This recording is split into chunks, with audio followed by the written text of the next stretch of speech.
شب قدر کے متعلق اختلاف ہے کہ یہ ہوتی کب ہے۔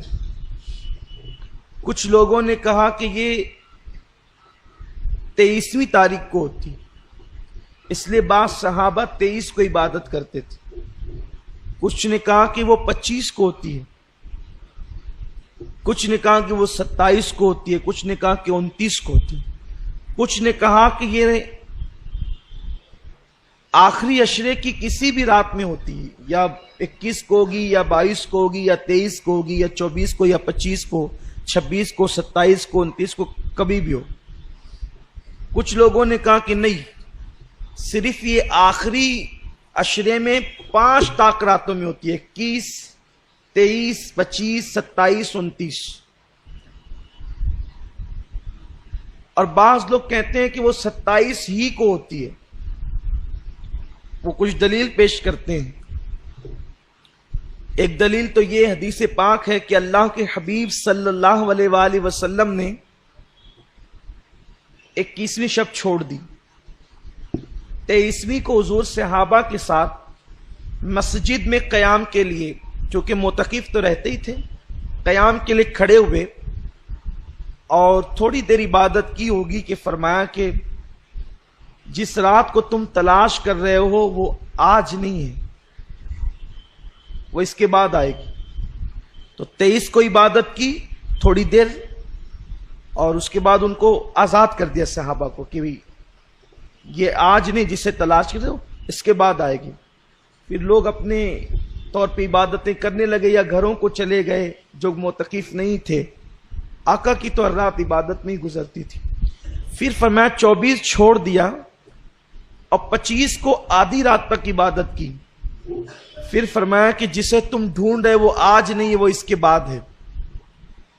پھر 26ویں شب چھوڑ دی اور 27ویں شب میں حضور نے عبادت کی اور پوری رات عبادت کی، اور رات کے آخری حصے میں اتنی دعا گڑ گڑا کر کے کی کہ صحابی کہتے ہیں کہ ہم کو یوں لگا کہ آج سحری حضور نہیں فرمائیں گے، اللہ کے حبیب صلی اللہ علیہ وسلم آج سحری چھوڑ دیں گے، کیونکہ سحری کا وقت تو اب گزر جائے گا۔ حتیٰ کہ سحری کا ٹائم بہت کم رہ گیا تو حضور علیہ السلام نے دعا مکمل کی اور پھر سحری فرمائی، اور پھر مسکرا کر کہتے ہیں جسے تم ڈھونڈ رہے تھے وہ آج ہی تھی۔ تو 27ویں تاریخ کو تو، لیکن کچھ لوگ یہ کہتے ہیں کہ وہ گھومتی رہتی ہے، لیکن ہمارے امام اعظم ابو حنیفہ کا قول یہ ہے کہ وہ 27ویں کو رہتی ہے۔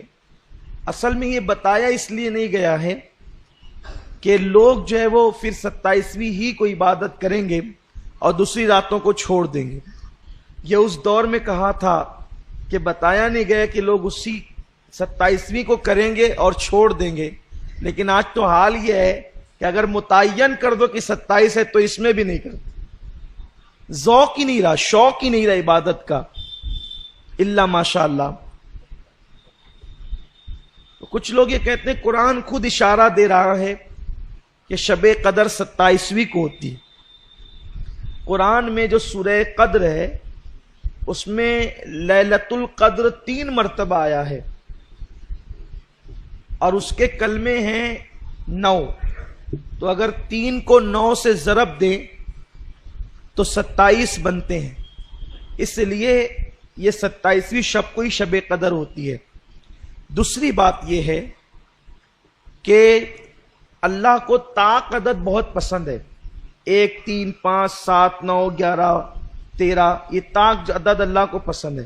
فرمایا گیا کہ وہ وتر ہے اور وتر کو پسند کرتا ہے، لیکن ان طاق سارے اعداد میں اللہ کو 7 زیادہ پسند ہے، اسی لیے کعبے کے طواف میں بھی 7 چکر ہے، صفا مروہ کی سعی بھی 7 ہے۔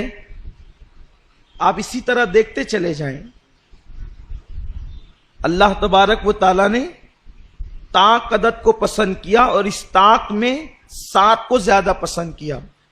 تو شب قدر جو 27ویں کا قول کرتے ہیں تو وہ کہتے ہیں کہ جس عشرے میں شب قدر ہونی ہے تو یہ 7ویں رات ہے، اس 7ویں رات ہونے کی وجہ سے اس لیے شب قدر 27ویں کو ہوتی ہے۔ اس رات جو ہے وہ آسمان پر تارے خوب ہوتے ہیں، چاند بھی ہوتا ہے، موسم میں نہ بہت زیادہ گرمی ہوتی ہے نہ ٹھنڈی ہوتی ہے، معتدل رات ہوتی ہے، اور اس کا جو صبح کا سورج نکلتا ہے تو یہ سورج بغیر کرنوں کا ہوتا ہے۔ ایک مرتبہ حضرت عبداللہ ابن مسعود سے ملنے کے لیے کچھ لوگ گئے تو دیکھا کہ وہ اپنی چھت پہ کھڑے سورج دیکھ رہے تھے۔ جب لوگ آئے تو یہ نیچے اترتے ہوئے کہتے ہیں صدق اللہ و صدق رسول اللہ، اللہ نے سچ کہا اور اس کے رسول نے سچ کہا۔